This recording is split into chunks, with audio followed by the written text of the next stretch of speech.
मुझको भी डर अब लगने लगा, सरकार तीसरी बार बन जाएगी क्या। मेरा दिल घबराने लगा, जैसे रिजल्ट टाइम आने लगा। ভারতের লোকসভা নির্বাচনের ভোট গ্রহণ শেষ হয়েছে, এখন শুধু অপেক্ষা ফলাফলের।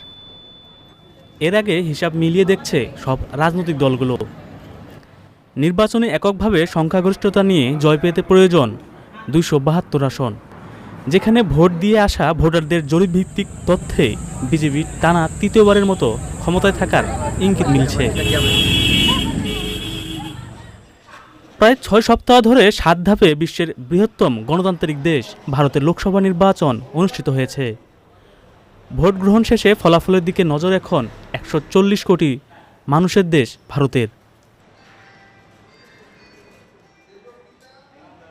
আগামী মঙ্গলবার ভোট গণনা শেষে চূড়ান্ত ফলাফল ঘোষণা করবে দেশটির নির্বাচন কমিশন। ভোটারদের জরিপভিত্তিক রিপোর্টের আভাস ঠিক থাকলে তৃতীয়বারের মতো সরকার গড়তে যাচ্ছে নরেন্দ্র মোদী। আর প্রকৃত চিত্র ভিন্ন হলে বিজেপির রাজত্ব শেষ কি, কারা আসছেন ক্ষমতায় সেটিও দেখার বিষয়।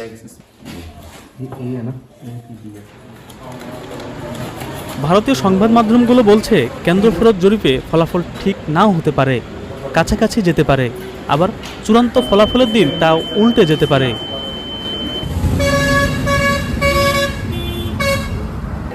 সংবাদ মাধ্যমগুলো আরও বলছে ভোট ফেরত ভারতের জরিপ সংস্থাগুলোর সম্ভাব্য ফলাফল সবসময় মূল ফলাফলের কাছাকাছি হয়ে থাকে। তবে বিজেপি নেতারা যেভাবে 400 আসন জেতার হুঙ্কার দিয়েছিল, কোনো কেন্দ্র ফেরত জরিপে সেটি প্রতিফলন ঘটেনি।